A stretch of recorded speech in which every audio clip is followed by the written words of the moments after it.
Hi guys and welcome back to the Mighty Blues. My name is of course Cameron and welcome back today to another live stream. It is the game review. Everton 1, Arsenal 0. Saturday afternoon at Goodison Park. What an afternoon that was. As you can tell by my face, I am still smiling and I haven't stopped smiling since Saturday afternoon, to be perfectly honest with you. I went out on Saturday night.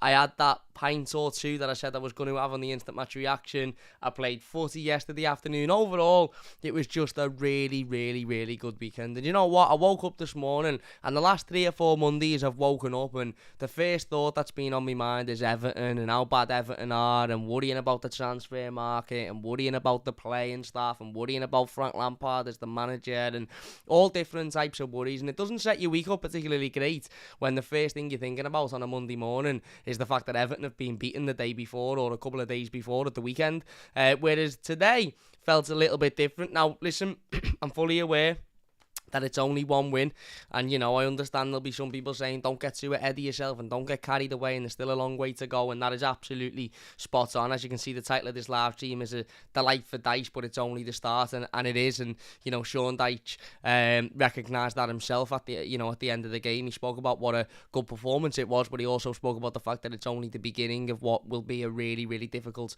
couple of months for all of us, the fans, the players, the management team. And he also said obviously that the players will be back in work on Monday, and we've all seen the training photos of the players back in at Finch Farm today, which is absolutely great to see, because you know, as good as they were on Saturday afternoon, and as much as they deserve to be praised, and they do deserve to be praised, because you know, we sit here week in week out and criticise them when they don't perform well, so when they do perform well, it's only fair that we sit here and praise them. But you know, we can sit here and praise them and you know, say, you know, well done, great performance, but that doesn't mean that they should be guaranteed a day off on a Monday or a couple of days off. No, this is only the beginning. You played well done. Back to work on Monday, and then we go again for what will be a really, really difficult game next Monday, obviously against Liverpool, a game that for some reason Liverpool fans seem to think that Everton are going to walk all over them and I appreciate that. There's a little bit of you know, the old, if we say the worst can happen and then if we beat them we can sit here and go, look at how bad you are because this, that and the other. But you know, we all know how difficult a Merseyside derby at Anfield is, regardless of the form of both teams. But it really, really was a delightful start for Sean Dyche, you know, and his Everton team, playing the top of the league team, playing the team that are flying at the moment. Only lost one game this season prior to Saturday afternoon, and that was in September, I think, against Manchester United. And ever since then, they've looked really, really strong, really powerful. They've, even in the games where they haven't particularly performed well, they've managed to get a win. And you know, you always say that's the sign of a team that will go on to become champions, is in them games where they're maybe not at their best, in the games maybe when they're maybe not performing, they still find a way to win. And you know, it's the old adage, isn't it? No team will win the league and be absolutely unbelievable for 38 games. There will be games that they, you know, have to scrape through and are maybe a little bit fortunate in. But Arsenal, you know, couldn't even muster that at the weekend, because the performance from Everton was just absolutely unbelievable. And I want to get one thing out the way before we move on, because I've seen a little bit of this over the last sort of 48 hours or so, and I just want to clear it up completely, because I'm reading some absolute nonsense on social media, and I've even watched a few YouTube videos from you know, football content creators, shall we call them, non-Arsenal fans, non-Everton fans, just neutral fans who have commented on this game and seem to think, as well as certain people on Twitter, seem to think that this was a typical Sean Dyche performance, long ball FC, Everton under pressure, sitting back, and Arsenal just, you know, couldn't, you know, beat us because they weren't at our best. Absolute bollocks. And to be fair to a lot of Arsenal fans, there was a lot of Arsenal fans that, you know, obviously because they watch the game and they understand football, have said, no, Everton were the much better team, they deserved it was comfortable enough, and we just weren't on our game. You know, fair play, Goodison was bouncing, we move on. And obviously us Evertonians know that, you know, how the game panned out and that wasn't the case. But the amount of people I've seen on Twitter, you know, and a couple of Arsenal fans included, but fans of other clubs saying, oh, Dyche is back, typical Dyche, this, that and the other. Listen, Sean Dyche has being shoehorned into a category by Premier League fans and by footballing fans across the country over the last 10 years at Burnley. And he recognises that himself. He says, I understand that I'm sort of targeted with the brush of long ball football and 4-4-2 and very basic and this, that and the other. He appreciates that is what he's called, and he says he doesn't mind that, and he can prove that wrong, but he doesn't mind it. And I understand it. And listen, if Everton if you'd have said to me on Saturday morning at 10 o'clock, Everton win this game 1-0, but you're under pressure all day, you concede 50 shots on goal, Jordan Pickford has a blinder, and you only manage to scrape through, and it's a smash and grab, then I'd have snatched your hand off for it. Don't get me wrong, I don't care how we win as long as we win. But that wasn't the case, and I'm seeing a few people on social media, again, mostly non-Arsenal fans to be fair, but fans of other clubs, seeming to think that either they didn't watch the game, and if they would have watched, and if they have watched the game, they clearly haven't got a fucking clue about football whatsoever. Because if you watched that game of football and thought it was in any way, shape or form a smash and grab, typical Sean Dyche performance from Everton, you are absolutely mistaken, because it was completely night and day. Completely night and day. Everton were far much the better team. Arsenal had one chance of any real note, which was a shot from Saka, I believe, in the first half. That was blocked off the line by Connor Cody. Other than that, Jordan Pickford didn't have anything to do. Okay, they had a couple of shots that they blasted over the bar. I think Nketiah had one, Odegaard had one, and if we want to class them as chances, then that's fine. But I think the ball's still in the air now, to be honest with you. They blasted them that far over the bar.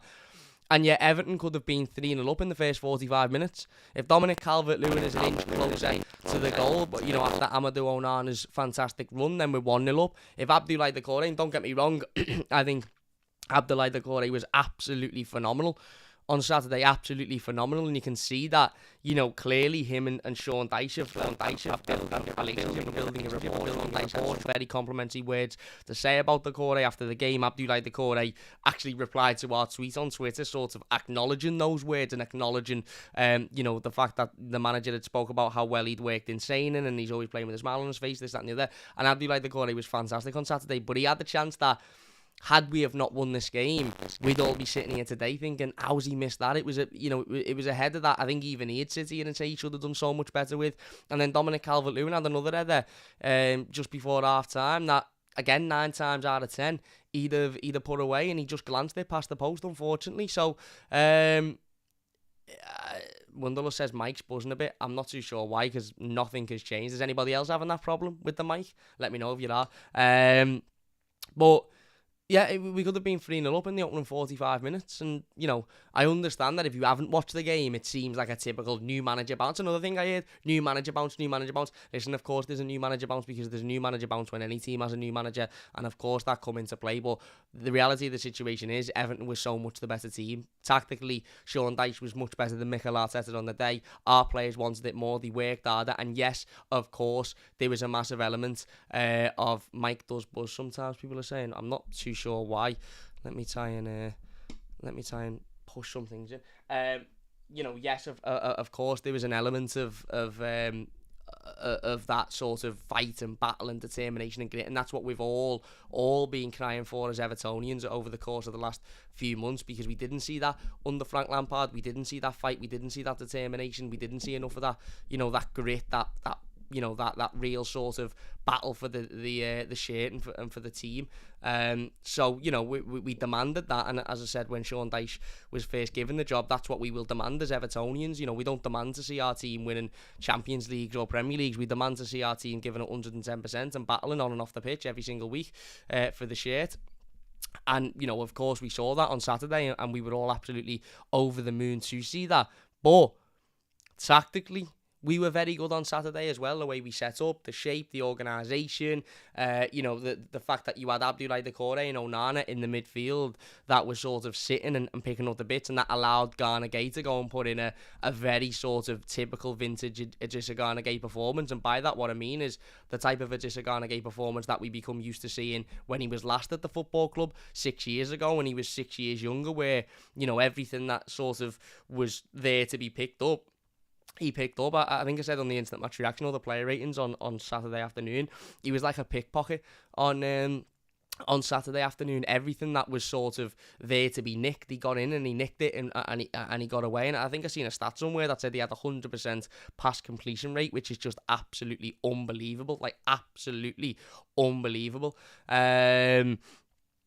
And yeah, as I said, everybody seemed to have a plan and everybody seemed to know what they were doing. It seemed much more organised than anything we'd seen under Frank Lampard. When we went 1-0 up, we were still attacking. We were still trying to score more goals. It wasn't like, the last couple of times we went 1-0 up under Frank against Southampton and Wolves, where we went 1-0 up and then just tried to sit back and defend that lead for the rest of the game, because we knew that was never going to happen. And, we played the best team in the country on Saturday, went 1-0 up, and we're still trying to attack. We're still trying to get more. We're still trying to, put them under pressure. So it was a really, really, really good performance by Everton. And yes, as I've just said, granted, new manager bounce and first game, etc. And listen, Arsenal have got a really, really bad record at Goodison Park. I don't think they've beaten us in the last 6 fixtures at Goodison, and Mikel Arteta's never beaten Everton at Goodison Park. So, this was always a game that the pressure was more so on Arsenal than Everton. I think I said in the preview, I'd have much rather have been playing Arsenal in Sean Dyche's first game than somebody like Leeds or Southampton, or somebody that you would stereotypically say Everton should be beating at Goodison Park, whereas we went into this game with absolutely no pressure whatsoever. It was almost I don't want to say a throwaway fixture, because no fixture is when you're in a relegation battle in the Premier League, but it was almost one of them where most of us had conceded that we probably weren't going to get anything out of. So because of that lack of pressure and that lack of any real expectation from the fan base, I think the players enjoyed it a lot more. But also, that's down to the manager. And listen, as I said, I appreciate that it was one game and that there's still a lot of work to do. And, for me, we've now got to go and try and take advantage of what is a really, really beaten Liverpool side at the moment. A Liverpool side who are low on confidence, a Liverpool side who don't look very good, a Liverpool side who are struggling, a Liverpool side whose fans are starting to get frustrated and impatient with them. We've got to go and make the most out of that. And that's not me saying go and slap them 3 or 4-0, because I don't think that'll be the case, even though certain Liverpool fans seem to think that will happen. But if we can go and get a point at Anfield, then all of a sudden we're sitting here and Sean Dyche is opening 2 games we've got 4 points from. 2 games that we all sort of sat here when Dyche was appointed and said, well, we can forget about them because we're probably not going to get anything out of either of them two. So if we can get a point at Anfield, then that's 4 points better off. And then obviously that's when the real sort of, for me, the real difficult work comes in, because then 4 fixtures that follow the Merseyside derby have all got to be, games we take points out of, 10 points preferably out of 12, when you think of the teams that we're playing and the fact that a couple of them are at home. So, listen, it was an excellent performance, an excellent performance. Every single player to a man did their bit. Every single player worked their arse off. Every single player battled. Every single player wanted it more than those Arsenal players. But, that's something that should be a standard. That is something that should be a standard. And that's something that Sean Dyche has said before should be a standard. The work rate, the desire, the commitment, that should be, number one. It shouldn't even be questionable when it comes to, putting a performance in. So that's something that we should expect to see every single week. But one thing I was really impressed with was, tactically, we looked so much better. And again, I appreciate it's only one game and the players obviously wanted to impress and this, that and the other, and the crowd were all for it and Goodison was rocking. It was proper. It was, as I said in the instant match reaction, it was our Everton. That was a proper Everton performance, that. And I appreciate it won't be like that every week, and I appreciate it won't be that sort of lively every week, and we'll have much more, it sounds mad to say because Arsenal were top of the league and absolutely flying, but we'll have much more difficult games than Arsenal at Goodison between now and the end of the season. But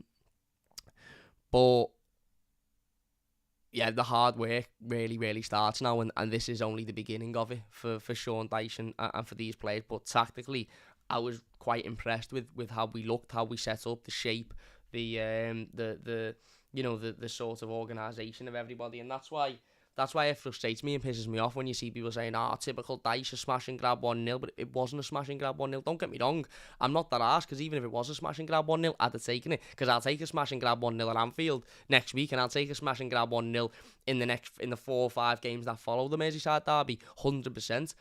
But it wasn't that. It was a really, really, really good performance. And okay, Arsenal weren't at their best, and I don't think anybody would doubt that. But I think they weren't at their best because we didn't allow them to be at their best. And okay, maybe on another day, Connor Cody doesn't make that clearance at 0-0 and it's a different game. But as I said, on another day, Dominic Calvert-Lewin is a little bit quicker to the ball, or Abdul Corey gets that header on target, and Adam Ramsdale can't deal with it. And, it's if buts and maybes, but it was a really, really, really solid performance by Everton, and one that, we should be able to take confidence from, and we should be able to take a little bit of momentum from. And as I said, listen, Monday is an anomaly in many ways, because it's a Merseyside derby and it's at Anfield, and I don't care how many of them lot want to tell you how bad they are and how awful they are. It's all I can't think of the word now. What's the word called when you try and play something down as much as possible, so that when really you don't believe that, you don't think like that, but you try and play it down as much as possible. Reverse psychology. That's all it is. Don't listen to any of them when they say, you'll batter us at the weekend. I think you'll batter us. We're shite. We're this, that, and the other. Nonsense. None of them believe it. It's all reverse psychology. But this Everton team should have a belief that they can go to Anfield and get something. And don't get me wrong, I think we'll set up a little bit differently than what we did against Arsenal, because A, it's an away game, and B, obviously it's a derby, and things are a lot different in Merseyside derbies. But there's no reason we can't go there and get something. Absolutely no reason we can't go there and get something, and hopefully that is the case. But this was a really, really, really solid start for Sean Dyche. A really, really solid start. And as I said, not just because of the win, not just because, it was a fantastic atmosphere and because everybody was behind the team, but tactically, it was a much better performance. And even, I'm not going to sit here and say, oh my God, Sean Dyche is like the new Pep Guardiola. Tactically, we were unbelievable. We weren't, but it just showed the difference in levels of manager. And how tactically inept we were under Frank Lampard. And even just being basic and organised and understanding your role, as every single player did on Saturday, that is such an improvement, isn't it?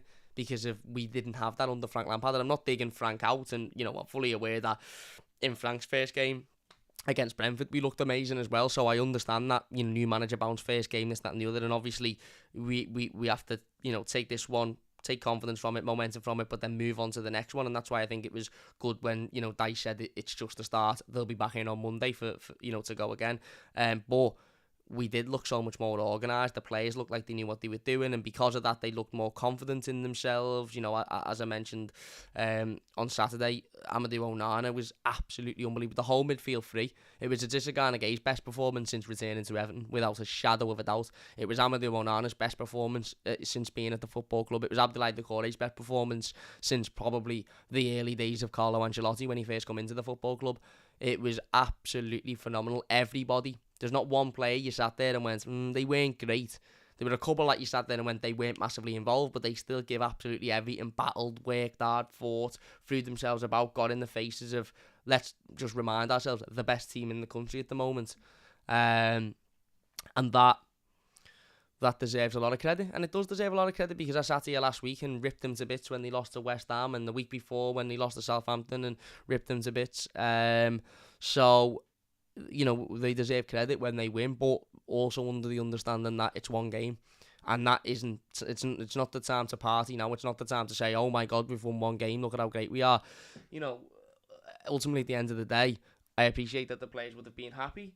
Sorry, I'm just trying to make sure there's no fault on the mic. I appreciate that the players would have been happy. I appreciate that the players would have been, excited and confident in themselves after that game. But the minute they got home, it should have been straight on to the next one. And we saw on Sunday Sean Dyche was at Leeds versus Forest, so he didn't have a day off. I'm sure the players would have got a day off on Sunday, but he didn't have a day off. He was back at Forest versus Leeds, because obviously we play Leeds in a couple of weeks. So really, really positive signs. Of course, appreciate it's just the start, and there's a lot of work to be done.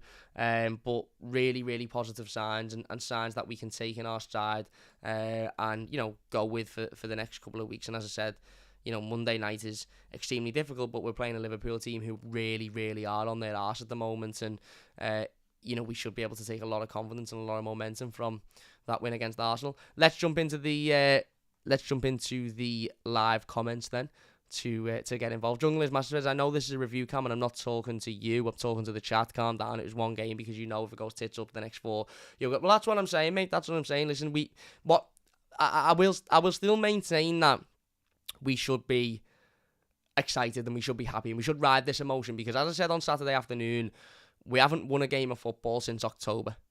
So that's 4 months. 4 months of constant weekends being ruined and dread and defeat and, being unhappy and sad and this, that and the other. So we should all try and ride this emotion as long as possible. Obviously, you add context to it, and contextually, this was a really, really good win. It was a really impressive performance. It was, it was one that we can take confidence and take momentum from. But it isn't, at the moment, it's an anomaly. At the end of the season, if we win the next 5-6 games, then we can say what an unbelievable day that Arsenal game was. That changed everything. But at the moment, as you quite rightly said, if we go on and lose the next 4, then this is very much an anomaly. But I do think we should ride it. I do think we should be happy. I do think we should be confident. And the players need to do that as well. The players need to move on, look towards the next game, but think, well, what did we do right in that game against Arsenal? Because they were shit hot at the time, and we beat them comfortably. And I will say comfortably because it is comfortably. I don't care. I don't care what any football fan says. I don't care what any YouTuber that supports a different team but pretends to support another team for views says. We beat them comfortably. It was as simple as that. Could have been 3-4 on the day if things would have gone our way. We'd have had a little bit of luck. So we have to take that confidence and that momentum and those positives and apply it into next week. Check out Onana player cam, says Philip. I've already done it, mate. Bogey says Dyche fits our identity and we haven't had that since Moyes, so I'm confident he will do well. I was made up with the appointment, is right. Bogey says Jungle, we haven't had a win since October. Wayne says the thing I loved about Onana is he could have left us, and after the match he went to the camera and said, fuck off, I'm staying. He didn't he? Done the old I'm going fucking nowhere, I'm staying here. Listen, I love Amadou and I am desperately, and I mean this, desperately trying my hardest to not emotionally invest myself in Amadou Onana, because let's be honest, this loving will end at some point, because Amadou Onana is a fantastic footballer, and there will come a time, might be this summer, might be next summer, might be the summer after, where Amadou Onana moves on. Because ultimately, John Riley mentions Christian Atsu. Says Christian Atsu's been fine. Is that real? Because if it is, then thank the Lord for that. And obviously, massive wishes and thoughts go out to everybody in Turkey that's been affected by those awful events over the last 24 hours. But yeah, I'm not getting into the love him with Amadou Onana. I appreciate him, and don't get me wrong, I love that clip, and his performance was absolutely unbelievable, but I've had my heart broken by many of Everton players over my 25 years being on this planet, so I'm trying my hardest, but there's no doubt that if we beat Liverpool and he scores the winner, and he gives it the old, I'm not going nowhere, I'm staying, then I'll absolutely fall in love with him, of course I will. And Bogey says, I wouldn't sell Onana for anything, he's our man.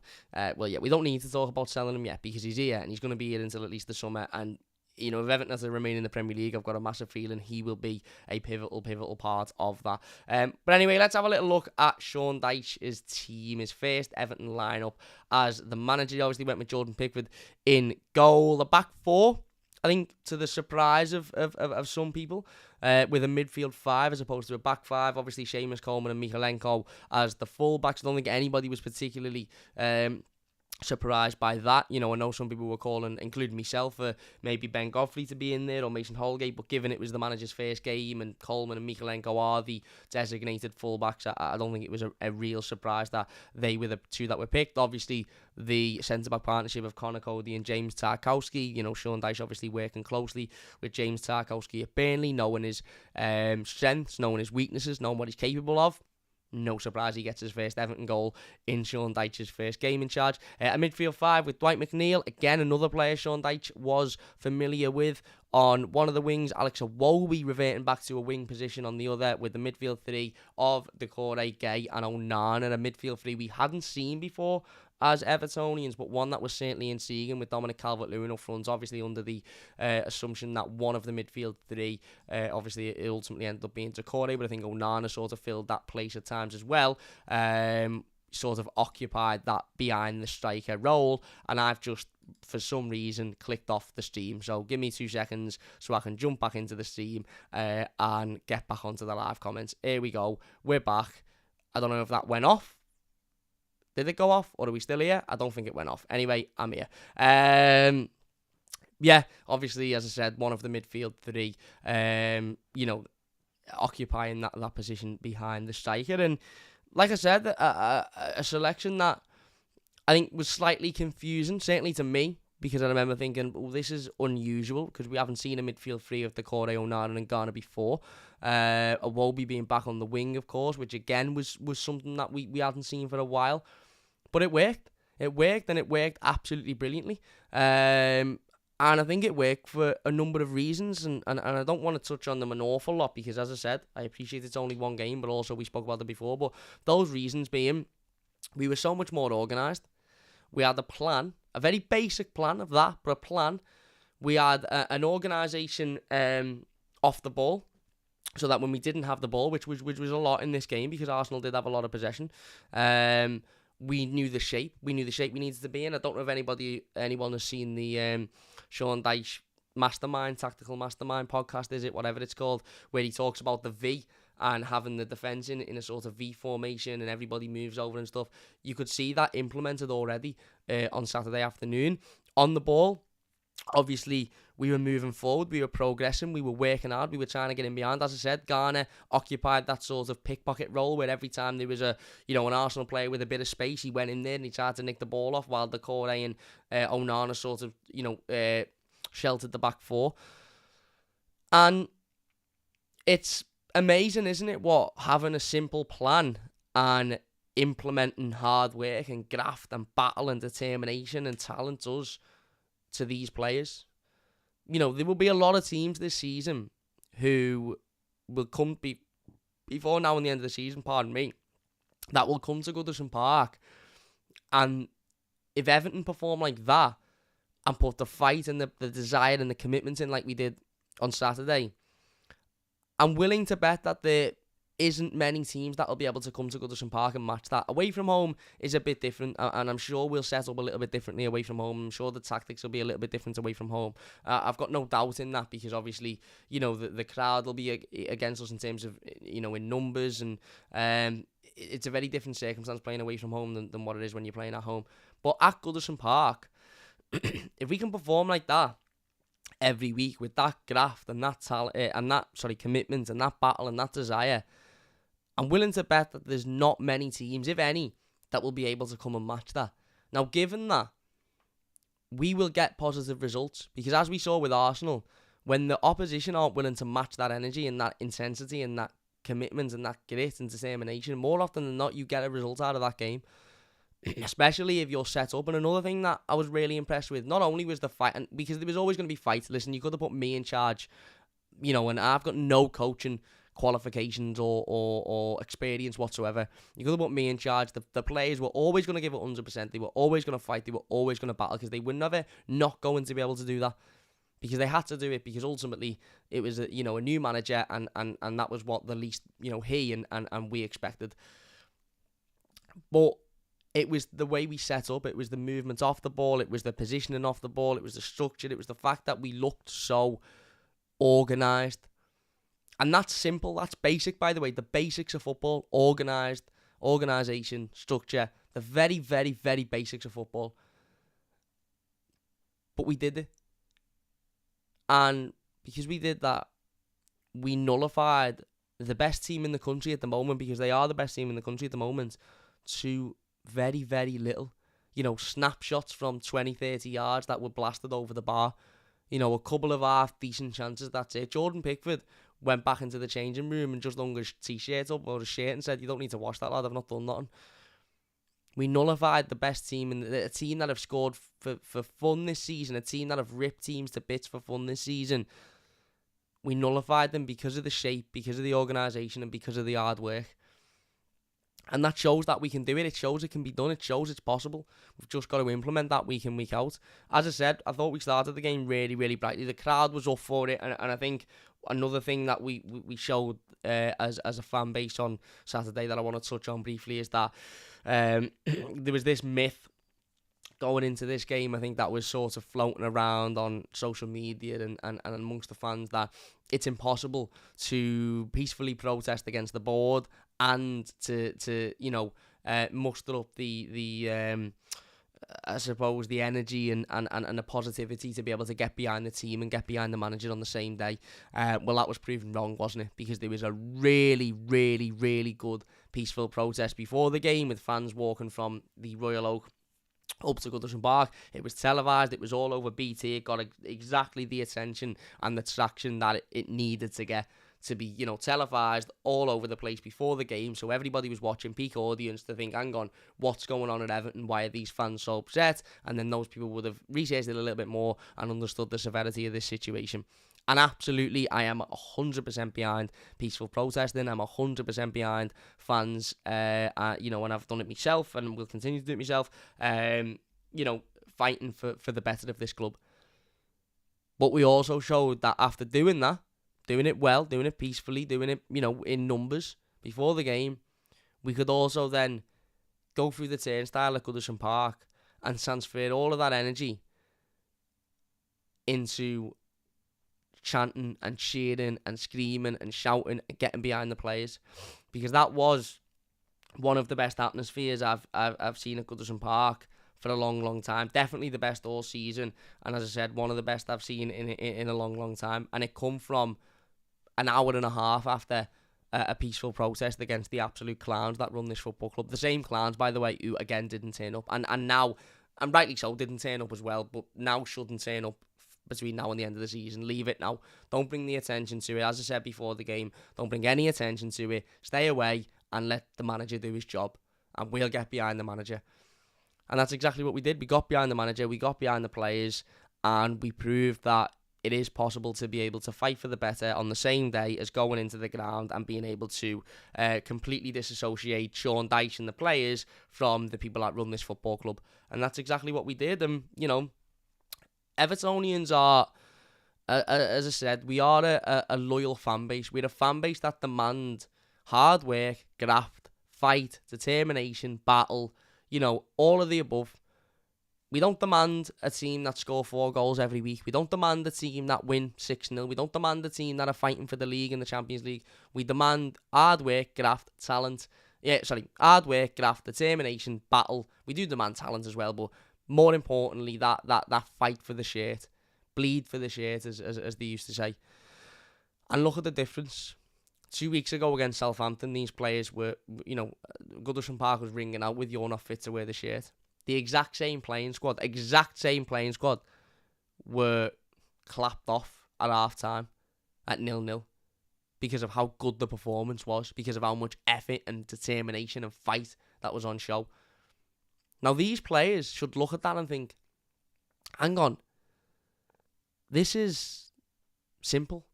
Listen to the manager and tactically put in play what the manager's trying to do, and with the organisation and off the ball and on the ball. But the bare minimum is fight and battle. And these will all love it, and these will all get behind it, and these will all give us that push as long as we do that. And that was on show again, and as I said, the fans were absolutely excellent. The whole day the fans were excellent, and the fans were excellent during the game. The Blues says, Dyche said it perfectly before the match when he said, I don't know enough about it to comment, but leave it at the gate. And that's exactly what we did. That's exactly what we did, and that's exactly what we were always going to do. Exactly what we were always going to do. It was never, ever going to be a scenario where the atmosphere was affected by what's going on. The atmosphere was always going to be booming. It was always going to be electric, and it was always going to be, again, behind the team, and that's exactly what it was. As I said, we started really, really well, getting forward, putting them under pressure, confident, and obviously as soon as, the first couple of challenges go in, and Onana makes a couple of interceptions early on, and, Dom, I thought had a really, really good first half. I've seen a couple of people criticising Dom. I actually think Dom had a really, really good game, to be honest with you. And okay, we had a couple of opportunities that he could have scored, but without scoring, it was Dominic Calvert-Lewin's best performance for Everton for a long time. In terms of putting himself about, making himself a nuisance, getting himself in the way, holding the ball up, knocking it down, moving it on. It was a really, really solid performance, and like I said, we were getting at them, and there was always that threat that they could get back at us because, as I said, really, really confident team that are absolutely flying at the moment. So there was always that chance that, they could go up the other end and create an opportunity. But the better of the opportunities in the first half fell to Everton. Amadou Onana's all over the place, winning the ball back, moving it well. As I said, Garner finding his passes, easy, simple passes, but finding them to Corey's moving about, that energy, that constant, sort of press that he puts in. And the first chance falls after, Amadou Onana. Again, we had a couple of half opportunities before it, but Amadou Onana nicks the ball back, breaks into a really, really good area, gets right into the box, puts a ball across the box. And Dominic Calvert-Lewin is inches, and I mean inches away from finishing. If he had an extra half-size shoe, it would have probably been a goal, and Everton would have been 1-0 up. And, again, moments like that breed confidence amongst the fan base and amongst the players, because it was almost one of them. If it was like, well, hang on, we've just managed to get into a really good position, and the only reason we haven't scored is because of a little bit of, luck, ultimately. But we got ourselves into a really good position. We've gotten past them, that we've proven that you can get at them, you can attack them. We did it. We got in there, we created an opportunity, we were unlucky, and then we went again. It wasn't like hang on, we'll sit back now. So many times under Frank Lampard, we'd create a chance, we'd miss it, or we wouldn't maybe get the rub of the green, and then we'd sit back and it'd just be like, right, we're not going to create another one now.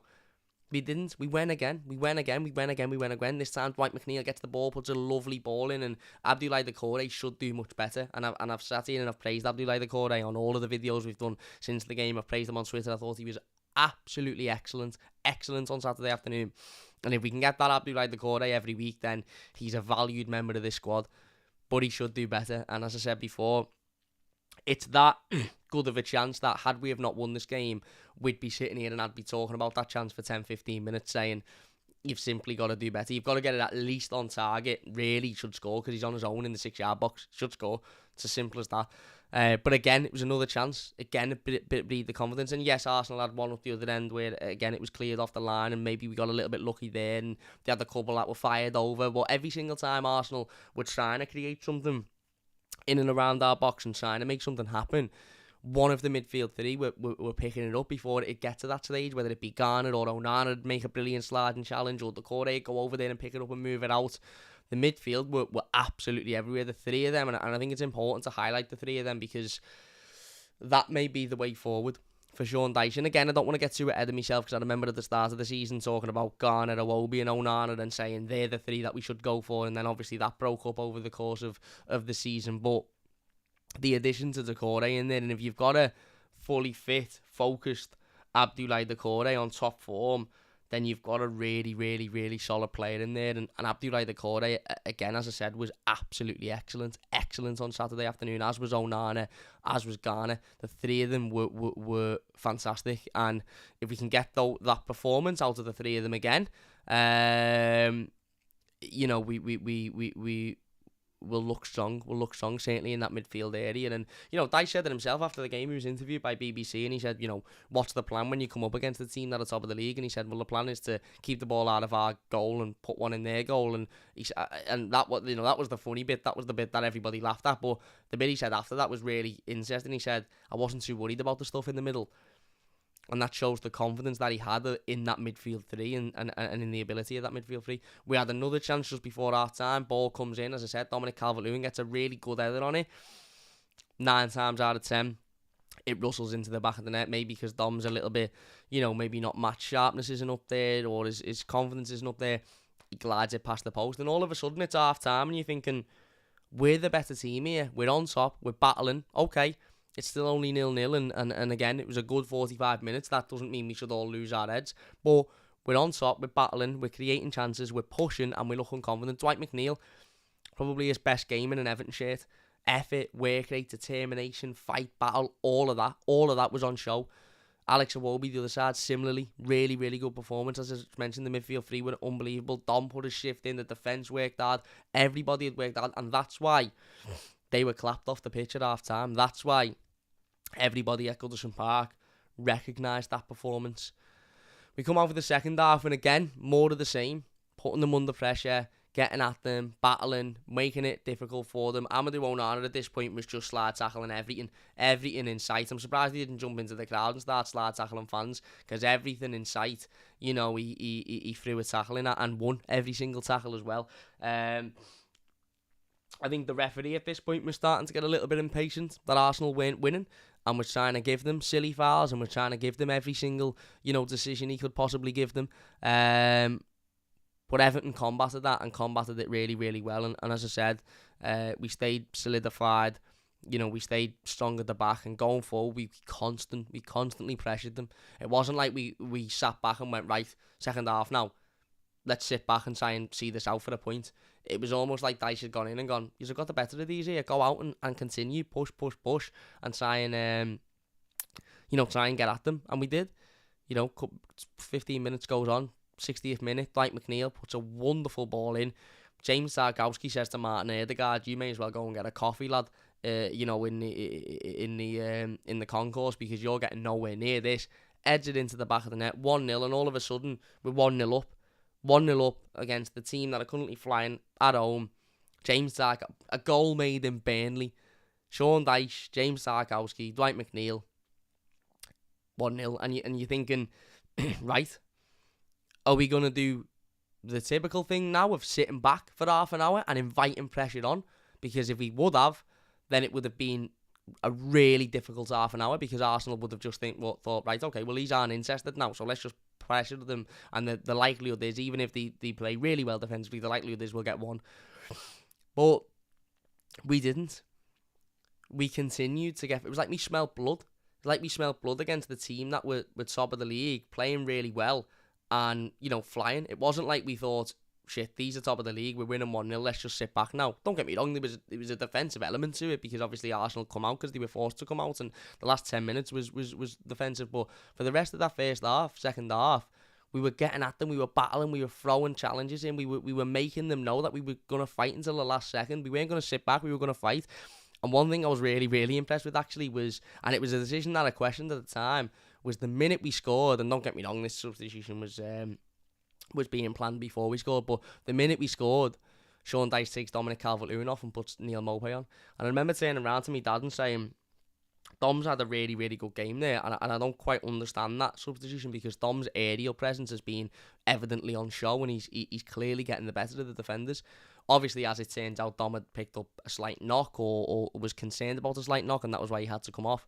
But it was so blatantly clear within 5 minutes that the instruction to Neil Maupay was, just go on and make a nuisance of yourself.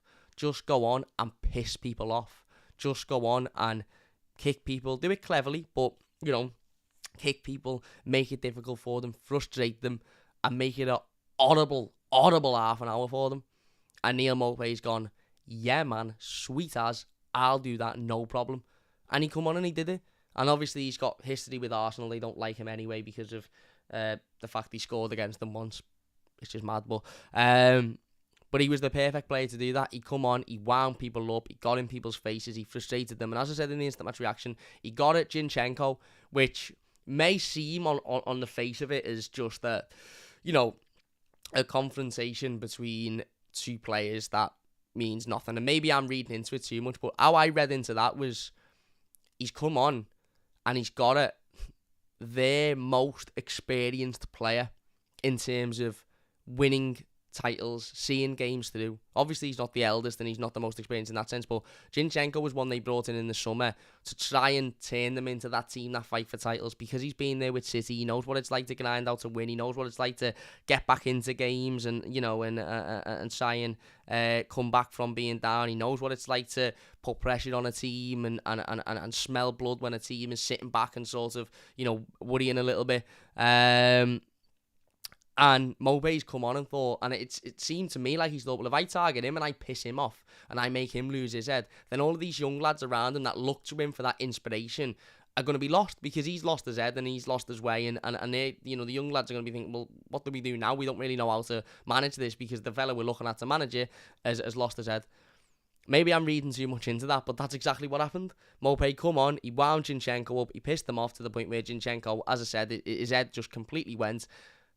And then for the rest of the game, other than a couple of long free kicks into the box and some, pretty, standard set pieces to defend, Everton had nothing to deal with and saw the game out. Final whistle blew, and we'd won the game 1-0. And as I said, this nonsense of a typical smash and grab Sean Dyche performance, it's all bollocks. It's all absolute bollocks. It could have been 3 or 4-0 comfortably on the day if as I said, if it was, if luck went our way a little bit. But nevertheless, we won the game. And that's all that matters. And if you'd have said to me before the game, Cam, you win 1-0, I'd have said, I don't care what the circumstances. I don't care if it comes off somebody's arse in the first minute and we defend for 89 minutes and they hit the bar a million times. I'm not arsed as long as we win. And we did win, and it was a really, really good performance. And it was a really, really good start for Sean Dyche. But it is just of that. It's just the start. And the following 5 fixtures are the most important ones. The derby is one that I think we should be confident going into. I don't think we should be overly confident because it's a Merseyside derby at Anfield, but I think we should look at it and understand that they're in a bit of a situation at the moment, and it's possible to be able to put pressure on them. And then, as I said, the 4 or 5 games that follow the Merseyside derby are brutally potentially season defining. But this was a start, and it was a really, really, really good start for the manager, and a really, really positive one. Blue says, you see Mopé's interview with Rio Ferdinand, an Arsenal fan. Yeah, I have. He also says 4 big chances to Arsenal's none. Says it all, exactly. They came into the second half with a clear plan, different from other games, says Wonderlust. And Anthony says, take each game as they come, game by game, picking up points to the map. Exactly. That's all we can do. Anyway, we are going to leave it there. A really, really good performance. Organised, battling, hard work, grit, everything we want to see from Everton, and hopefully we can see that more often between now and the end of the season. It was just a start, and it is only one. If we're sitting here in 6 games and we're saying the same thing, then we can get, a little bit more excited. But it's all about the next game now. As the manager said, you're back in work on Monday, and you're focusing on what is another really, really difficult game next week. So, big thank you all for watching. If you have enjoyed, please do hit that like button. It does only take a second. If you are new to the channel, don't forget to subscribe. We'll be back over the next couple of days with another stream, so don't forget to look out for that. But until then, massive thank you all for watching. Leave a like if you've enjoyed it, subscribe if you're new, and we'll see you later.